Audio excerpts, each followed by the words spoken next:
our viewers have requested a clarification on the hadith of Khalid that was touched upon in the last session. Can I give the floor to Sayyid Ali Hur? You have the floor, Sayyid. Assalamu alaikum wa rahmatullahi wa barakatuhu. If I can share the particular, is it visible on the screen? Oh, okay, great. Please try again. Yes. Right, so this is the hadith of Umm Khalid, and many people had been sending in questions, comments, or observations. We shared it the last time in the last episode, and so they wanted some more insight into this narration and the beginning and the ending and how to make sense of it. So one question was to do with the when we say that the rijal or the narrators of this narration are thiqat, they're trustworthy. They're trustworthy by 12 traditional Shia standards. And that's why we mentioned Ayatollah Shaykh Muhammad Asif Muhsini authenticates them. But here's what you need to keep in mind is that when the 12 traditional Shia scholars authenticate the chain of a narration, that does not necessarily mean that each and every single piece of information in it, in and of itself, is now authentic and correct and it's the gospel truth. Because you have examples of narrations whose chains have been authenticated, but their content is accepted even by the scholars who authenticate the chain to be a clear interpolation at times or a fabrication at other times. A good example of this is Ayatollah Sayyid Ali As-Sistani authenticating the chain of a hadith in Al-Kafi that promotes racism and discourages you from marrying people of certain races just because they belong to that race, regardless of their faith and their taqwa and all of that. And he says, look, the rijal are thiqat, the rijal are trustworthy, but the content of this hadith, notwithstanding the fact that the trustworthy transmitters have transmitted it, the content is anti-Quranic and anti-Sunnah. And so therefore we reject it. So this is an example of wholesale rejection. There are other examples, hadith of mitlaq, Imam al-Hasan alayhi salam, na'udhu billah being mitlaq. One chain of this hadith is rijaluhu thiqat. If you ask the scholars of rijal, they will say all the narrators in it are reliable and trustworthy people. But the content goes against everything that we know about Imam al-Hasan alayhi salam, what all the authentic narrations tell us about Imam al-Hasan alayhi salam, and what a paragon of virtues and a role model par excellence that he was. So the content is rejected. So what that shows you, what these kinds of narrations show you, is that these people in the chains who are graded as reliable, this is ala sabil taghlib, yani this is, they were known as trustworthy people, but doesn't mean every word they utter is the truth. These reliable narrators were not above lying and distorting the truth or interpolating falsehood into what they were narrating at times. Now, just because they did that doesn't mean in every instance they are lying. They are saying the truth sometimes and they are distorting the truth at other times. And how do you catch them? The way you catch them is by comparing what they are narrating and transmitting against what is established to be true from other independent sources. So that's why when we are presenting this narration, there are aspects of this narration that are true. How do we know they are true? Because they agree with what numerous other narrations in the sources are telling us.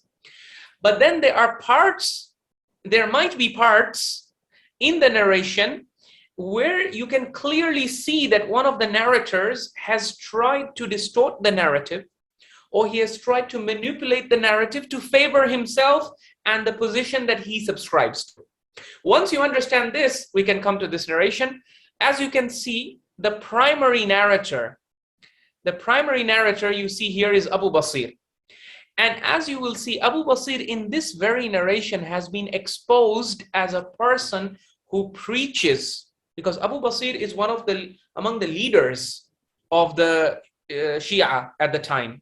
He's a noteworthy and prominent companion of Imam as-Sadiq alayhi salam. And Imam as-Sadiq alayhi salam, in this very same book, you will see in another narration, he often complains about how many of his companions are actually misrepresenting his positions. They are preaching the opposite of what he's preaching. A good example is the Ghulat, who were teaching divinity of Imams when Imams were rejecting it. Similarly, on this issue, you also have a case of Abu Basir. In the narration itself is exposed as someone who is preaching and teaching to the Shia that the correct teaching of the Ahlul Bayt, and his position also, is that you should do tabarra from the Shaykhain, from Abu Bakr and Umar. You should badmouth them, you should distance yourself from them, disassociate from them, do all of that. So this is what he is preaching. But when Khalid enters into the presence of Imam al-Sadiq alayhi salam, Imam al-Sadiq alayhi salam tells her the opposite. So this is a very common problem you will see in Shia narrations, is that Imam al-Sadiq is being constantly told and informed that, yeah, Imam, you are saying this, but your companions are teaching the opposite. So who do we trust? And Imam al-Sadiq tells them, you trust me. You trust what you're hearing from my mouth. My companions are not above lying against me, right? They often distort what I say to suit their agendas. Here you have Khalid who enters upon Imam al-Sadiq alayhi salam and asks, and the narration, we shared it last time. We can go line by line if people are interested in seeing what the whole narration is all about. So, kuntu jalisan inda Abi Abdullah. Here you have Abu Basir narrating and reporting that I was sitting with Imam Abu Abdullah when Khalid came. Who is Khalid? التي كان قطعها يوسف تستأذن عليه. Yusuf, the father of Hajjaj, had cut off her hands because she had supported Zayd bin Ali in his revolution. So Imam al-Sadiq turns to Abu Basir and he says, would it please you to witness her speech? And Abu Basir says, yes. And so the Imam asks him to come closer to him, and he makes him sit on a rug, on a mat, a tinfisa. And then she entered, and then she talked, and she was very eloquent, and she asked him about Fulan and Fulan. So Imam said, Tawallihima, do tawalla with them, befriend them. So she said, فَأَقُولُ لِرَبِّي إِذَا لَقِيتُهُ إِنَّكَ أَمَرْتَنِي بِوِلَايَتِهِمَا. Are you prepared that when I meet my Lord, I should tell my Lord that you commanded me to befriend and to have good feelings towards Abu Bakr and Umar? Yani, are you prepared to take responsibility for this in front of Allah in the hereafter? So she was hoping that if the Imam has been, not giving her the correct answer, now he would give her the correct answer because she has brought in Allah into the picture. It's almost a way of saying, fear Allah and remember that you will have to answer for this in front of Allah. Can you face Allah with the answer that you're giving me? And the answer of the Imam is na'am, is yes. So then she exposes Abu Basir. She says, فَإِنَّ هَذَا الَّذِي مَعَكَ عَلَى الطِّنْفِسَةِ يَأْمُرُنِي بِالْبَرَاءَةِ مِنْهُمَا. This person who is sitting on the mat beside you, he orders me and he commands me to do bara'ah from them, to disassociate from them. So this is the point where Abu Basir gets exposed as preaching the opposite of what Imam al-Sadiq alayhi salam is preaching. Abu Basir is telling her, and she's not the only one he's telling, he's basically preaching to the Shia that they should disassociate from Abu Bakr and Umar. So she says, this person is, asking me to do tabarra, but kathirun nawa ya'muruni bi wilayatihima. Kathirun nawa is asking me to do tawalla, just as you have asked me to do tawalla right now. فَأَيُّهُمَا أَحَبُّ إِلَيْكَ. Between these two personalities, Kathirun nawa and Abu Basir, who is more beloved to you?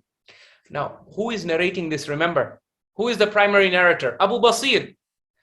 Abu Basir is narrating that Imam al-Sadiq was asked, who is more beloved to you, Abu Basir or Kathirun nawa? In terms of whose position he supports, you can see he supports the position of Kathirun nawa. Because Kathirun nawa says do tawalla, Imam al-Sadiq says do tawalla. But in terms of now who is more beloved to you, Abu Basir reports that the Imam responded by saying, هَذَا وَاللَّهِ وَأَصْحَابُهُ أَحَبُّ إِلَيَّ مِنْ كَثِيرِ النَّوَى وَأَصْحَابِهِ. The Imam responds as per the testimony of Abu Basir, that no, Abu Basir, this person, Abu Basir, is more beloved to me, I swear by Allah, than Kathirun Nawa and his companions. So who is narrating this? This is going in favor of Abu Basir, and Abu Basir is the one narrating it. So this is what Sayyidul Khuy would say is unacceptable because it is dawr, it is self-serving. And then the Imam goes on to say, إن هذا يخاصم فيقول من لم يحكم بما أنزل الله فأولئك هم الكافرون ومن لم يحكم بما أنزل الله فأولئك هم الظالمون ومن لم يحكم بما أنزل الله فأولئك هم الفاسقون. This person goes and argues based on these verses of the Quran from Surah Al-Ma'idah that whoever does not judge by what Allah has revealed, he is among the kafirin and the zalimin and the fasiqeen. فَلَمَّا خَرَجَتْ. Now this is the last part of the narration where Abu Basir now again, because the Imam has given a verdict that goes against what he is preaching, he feels the need to cancel what the Imam has said in public, because what the Imam has said in public goes against what he is preaching. So this is where he makes Imam Ja'far Sadiq alayhi salam say, إِنِّي خَشِيتُ أَن تَذْهَبَ فَتُخْبِرَ كَثِيرَ النَّوَى فَتُشْهِرَنِي بِالْكُوفَةِ. The Imam turns to Abu Basir. Abu Basir is the one narrating this. And he says, the Imam turned to me and he said, after the woman had left, that inni khashitu, I feared. So this is where the taqiyya card is coming in now. And Abu Basir is attributing it to Imam Sadiq. That Imam Sadiq is saying, inni khashitu an tadhhaba fatukhbira kathiran nawa. I feared, the reason why he's now explaining in a way, or rather Abu Basir is trying to explain to us why Imam Sadiq gave this verdict that you should do tawalla with Abu Bakr and Umar to this woman. So here's the statement. The statement is, Inni khashitu an tadhhaba fatukhbira kathiran nawa. I feared that she would go and tell and inform kathirun nawa of my real view, which according to Abu Basir is the same as his view, which is tabarra.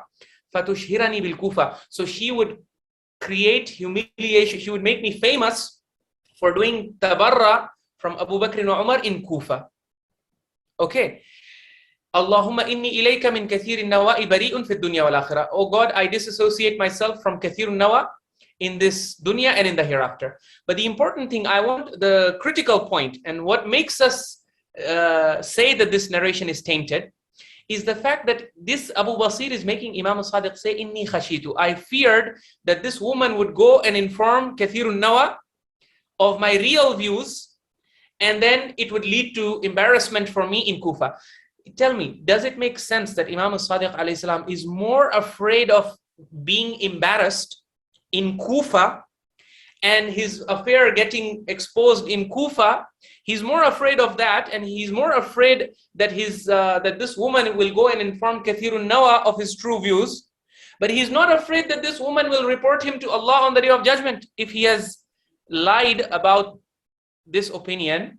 And if he has falsely asked her to do tawalla, he's not afraid that she will complain to Allah on the Day of Judgment and say that he taught me something that was destructive for my deen, that was not good for my deen. So this is the point where this narration gets exposed, is that it is portraying Imam Sadiq alayhi salam as someone who fears people like Kathirun Nawa and this woman more than he fears Allah. Because when he's asked, are you prepared to meet Allah with this? He says, yes. But then later on he says, yeah, actually, this is just my view because I was afraid that she will expose me to Kathirun Nawa. Do you see? So this is why we say the ending of this narration is tainted. What is actually happening here is that Abu Basir got exposed and he had to come up with a way of justifying what he was preaching to the people in public.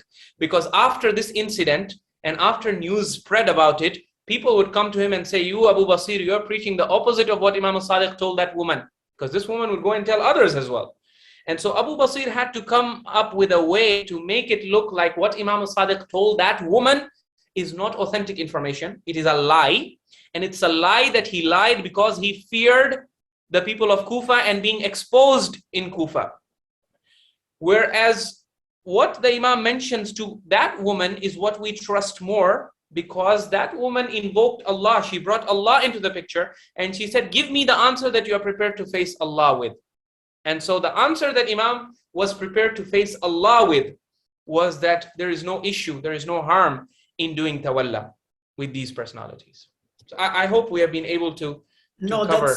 That's very, very clear actually. And I think you've put it very, very succinctly because in this particular case, the guy who's trying to save his skin is actually putting into words whatever he thinks he wants to do that will save his skin. So in this particular case, I think when Abu Basir is writing the remaining part of the story, he's putting words in the mouth of the Imam, which I think should have a word. It has a single sort of word when you start, say, for example, I'm just going to put it this way. This is the way I understood it. If I go and tell, let's say, Sayyid Raza Rizvi, that Sayyid Ali Hur told me that you are going to give me $1 million, right? That's me telling him that you said something, but you didn't say that. So that's on me, literally. And one day when I'm going to be questioned about it, I'm going to be the one in trouble for it. So yeah, I think you've put it very, very well. Let me give the floor to Sayyid Raza. I think he would like to add something. Sayyid Raza, you have the floor. You're muted. Thank you, Brother Samir. Salam to everyone on the panel. As Ustad Sayyid Ali Hur nicely explained the whole situation, I won't spend too much time on this because he's already done an amazing job explaining it. I will just point out, this goes back to the original point about the narratives that I mentioned earlier on in our previous videos, which is the narrative of taqiyya and public facing and private facing. So this narration is a good example of what the 12 narrative traditionally has been, which is that Imam Sadiq would publicly be praising Shaykhain and saying love and respect and revere them. But then privately, he would be saying, no, disassociate and curse them. And this is those kind of narrations where the reason why, we mention a narration like this is because in the same narration, you'll see that the narrator, when he gets caught out, he says, oh, well, the Imam was actually doing taqiyya. Now, obviously, for someone who's like, well, the chain's reliable, I'm just going to follow this whole narration. That's what traditional Tawbah scholarship's been doing. They've been doing that for the last 1,000 years. And that's why they believe in a narrative of the Imams doing taqiyya. That's why they'll say, yeah, we know the Imam was publicly praising them, but privately they were cursing them. Essentially, what we're challenging at Islaah is that narrative of the Imams. That we're challenging that actually what they were doing publicly, they were doing privately. There is no public something else, private something else. So at a public level, even the traditional side will agree with us and say, yeah, publicly they were saying this. Where we disagree with them is where they say, but privately they were doing the opposite. So we say, who are the people narrating this privately?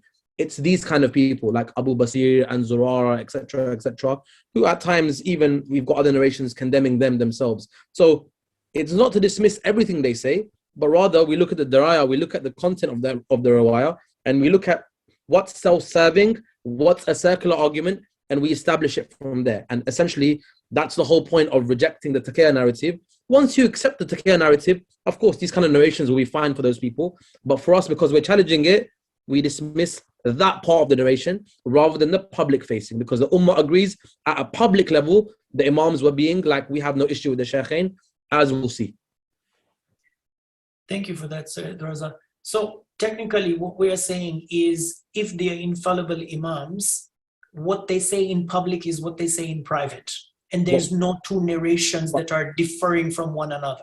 Yeah, what we're saying is, as a more so, if they're infallibly chosen divine leaders, then it can definitely not be the case, let alone even if they're not publicly, even if they're not divinely chosen leaders, a pious scholar wouldn't do that, let alone. So those that believe in the divine imamah, it makes no sense from that paradigm. If you don't believe in divine imamah, then it's like, well, even a pious scholar wouldn't do that. So the people that believe in the traditional narrative, it makes no sense for them to believe in it, let alone who don't believe in divine imamah. That's what we're saying. Yeah. Excellent. Thank you for that. Sayyid Hur, you are muted. I would bring it even further down by saying not just a pious scholar, a good human being wouldn't do that. It's called double-facedness. It's not upright, principled behavior. This is the kind of behavior that diabolical psychopaths or manipulative personalities, this is the kind of behavior they exhibit. And another question I have for Sayyid Raza is that 12 scholars, You see, they accept that the taqiyya card is bogus at one level. Remember, within 12verism and within our sources, you have 2 layers of taqiyya. So what Abu Basir has done in this narration, people, some people might ask, but he's a reliable narrator. Why would he do this? They don't realize this is a technique the Ghulat were already employing. But interestingly, when Ghulat employ it, the 12ver scholars don't buy it. But when sectarian companions of Imams employ it, they accept it for some reason. I guess it strengthens. So let me give you the example of the Ghulat. The Ghulat, what Abu Basir is doing here, this narration is not one of its kind. You have so many such narrations which have Ghulat in their chains. And what they do is because the Ghulat got exposed, just as Abu Basir got exposed in this narration, there are many narrations in which Ghulat get exposed. That is, people come and ask the Imam, do you really claim that you are God? Or that you have God-like attributes? Because these Ghulat are teaching us that this is what you claim. And the Imam refutes and denies and rejects and negates. So the Ghulat become exposed. So they invent narrations in which they acknowledge what the Imam has said in public, his denial of divinity, and then they try to put a spin on it and say that, well, he denied it in public. Okay, so in the Ghali narration, just like Abu Basir has this narration, a Ghali will have a narration in which he will say, so and so came to the Imam and asked him, are you God or are you divine? And the Imam says no. And then the Ghali will say, but after that person left, the Imam turned to me and he said, I'm divine. So what the Ghali is trying to sell you is that in public, the Imam was teaching that he's a normal human being. But to me, in private, he was teaching the real knowledge, which is his divinity. This is the narrative of Mufaddal ibn Umar and Abu al-Khattab, Muhammad ibn Abi Zainab and the Ghulat. This is precisely what they were doing. And what we are arguing here is that sectarian elements within the companions of Imam are also not above this. They're doing the same thing. Is that when they're at their level. Yes. When their false narrative gets exposed, they invent a new narrative to try and put a spin on what the Imam has said in public and to show that, well, he said that in public. But so if you are going to accept this, my question is, if you are going to accept Abu Basir's narrative at face value and accept that what Imam said in public was different from what he said in private, then you might as well accept the Ghulat narrative as well. The Ghulat are saying in public the Imams are preaching that they're human, but in private, to us, they were teaching that they are divine. So why don't you accept divinity? Why do you reject the divinity then also? If the taqiyya argument is valid, if the Imam can lie about the position of Abu Bakr and Umar, why can he not lie about his own position? And again, even you said you're mentioning about divinity, we can take it down to a level of an issue of tafweez. It doesn't have to be that Imam is claiming God. It can be any level of ghulu. Essentially, once you've opened up the door, and this is what we're saying here, once you open up that door of taqiyya, you have no way of knowing what level of taqiyya is correct and wrong, and you have no reason to dismiss Mufaddal's claim. You can't say, oh well, Mufaddal's wrong here. Why can't that narrative apply on Mufaddal? Maybe the Imam was teaching different levels of imamology. To some people he was saying, yeah, I'm a normal guy, I'm a normal Muslim. To others he was saying, I'm an Imam. To others he was saying, I have the power of khalq and rizq. To other people he was saying he's God. You have no reason to deny that and say, well, no, we're going to stop here. No, why? So essentially, you either stop from the beginning or you take it to its logical conclusion and end up believing the Imam was, and see how deep the rabbit hole goes. Exactly. And what the 12ers are saying is that, well, Imams were lying about this, but they were not lying about this. And by the way, say the 12ers scholarship themselves don't have one level of imamology. Yeah. Because they themselves are not at a conclusive level to say, actually, we stop it here. Hence why some 12ers are saying Mufaddal was the ones that was of the special companions, that knew the special secrets. So therefore, 12ers have not agreed where to cap it. Hence why, amongst the Shias, you have a different spectrum of imama. Some say you have all the way from ulama abrar, all the way to tafweez. Hence why we go by the Quranic narrative. Does the Quran instruct, do you see this image in the pious prophets to be teaching different levels of prophethood levels and say, privately, I'll tell you this level? You don't see it. Hence why we have the same mabna, compared with the Quran, none of this fits. Right, and we are eliminating all of those layers. We are not saying, we are saying he was a sadaq. We are going by the established truth. What all Shia, Sunni, Khalafi, Salafi, what everyone can agree on is that Imam al-Sadiq is a Sadiq. It's his name. Sunnis refer to him as a Sadiq. Shia, 12er, Zaydiyah, everyone refers to him as a Sadiq. So why not accept him? For everyone in his time accepted him as Sadiq. Why do you want to portray him as Kadhib? And I'll tell you, they don't want to portray him as Al-Kadhib, but in order to keep the sectarian fitna alive, they have to make a Kadhib, have to make a liar out of Imam al-Sadiq. And we reject that. We refuse that. We say, no. Imam al-Sadiq was true. What you see him saying in public is what he says, is also what he held in private, and he feared Allah. Okay, that woman reminded him of Allah. She said, I'm going to tell Allah. Are you prepared to meet Allah with this? And do you even if... Yeah, so it's, just before, I'll let you finish that point. Do you want to mention about the Umm Khalid's hands being cut off? Right. Some people are claiming that her hands were cut off due to cursing the killers of, I don't know, Sayyidah Zahra, something like that. Well, as I showed you from Rijal al-Kashi itself, it is clearly mentioned that her hands were cut by Yusuf, the father of Hajjaj, because of her support of Imam Zayd bin Ali, alayhi salam. There you go. Okay. I don't want to get into that particular thing. I think we needed to clarify the hadith itself. And I think it's been done very, very well. Sister Roxana, you want to add something? You have the floor. Yeah, just very quickly, I just wanted to piggyback on a point that Syed Reza made about the levels of imamah in Twelverism, thanks to opening this door of taqiyya. Not only do we have levels, but we have evolution in the sense that we have many scholars who now say that what is considered moderate now was khulu several centuries ago. So by opening the taqiyya door, you allow imamah to evolve over time, so that now things that what we are saying now is considered completely out of the box, whereas centuries ago it would have been essentially moderate Shiism. So it's an incredibly dangerous evolution. It's a deterioration essentially, and that is continuing, and that we are continuing to witness. So we don't know where it's going to be in a century or two if this narrative continues to survive. Thank you for that. Sayyid Amir, you have the floor.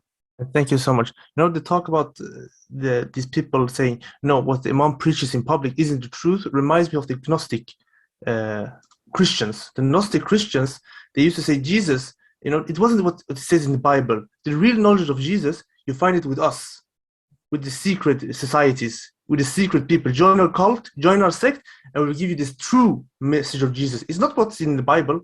It's in the Gospel of Judas, And yeah, these people, the Ghulat has always existed. They exist at the time of Isa, and they exist today. Yeah, thank you for that. Sayyid Ali Haider, you have the floor. Yeah, I'd like to add a point to what everyone has said. Hopefully it brings some of this all together. And that is, we need to distinguish between events that are completely accepted or generally accepted versus individualized events or individualized narrations, if I may put it that way. And just to make this easier to understand, I'll give you a couple of examples. For example, it is well known and undisputed that Imam Ali alayhi salam used to pray behind the Khulafa that were before him. That is a known, that is a given. There is no dispute about it. You might have an individual narration here or there that might say this was taqiyya or whatever it was. Now you have two things to compare. You have something that is accepted and that is heavy weight, and then you have an individual random narration trying to undo it. Another example is that it is undisputed that during the whole time Imam Ali alayhi salam was the Khalifa, the fourth Khalifa, the prayer of Taraweeh was established during the month of Ramadan. Yeah, it was a sunnah that was practiced throughout his Khilafah. And then you'll have a random narration somewhere that tries to undo it by saying, oh, he wanted to stop it, but he was unable to stop it, something of that kind. So the point that I want to make is that we could go down one of two paths. One is a very complicated path of going through each of these random narrations and trying to do a surgery on it and decipher truth from falsehood and everything. So I really appreciate all the efforts that Sayyid Ali Hur has put into this, and Sayyid Raza added on to that. But this is something which I consider the domain of experts, that they can go down that route and go and decipher and do surgery of every one of them. For the lay people, I would suggest, and I include myself in that, that this is actually not very complicated, and you don't need to take a complicated route. You could take a very simple, straightforward route. And that is, try to distinguish between those things which are heavyweight accepted truths versus random narrations, random individual narrations trying to undo those accepted truths. And if you do that, then it becomes very clear, and you can take all this ghulu that keeps coming and keeps adding on and keeps evolving, and you could very easily push it aside if you can distinguish between those two and decide that you're going to stick with those things which are accepted occurrences in history. Jazakallah. Thank you for that, Sayyid Ali Haidar.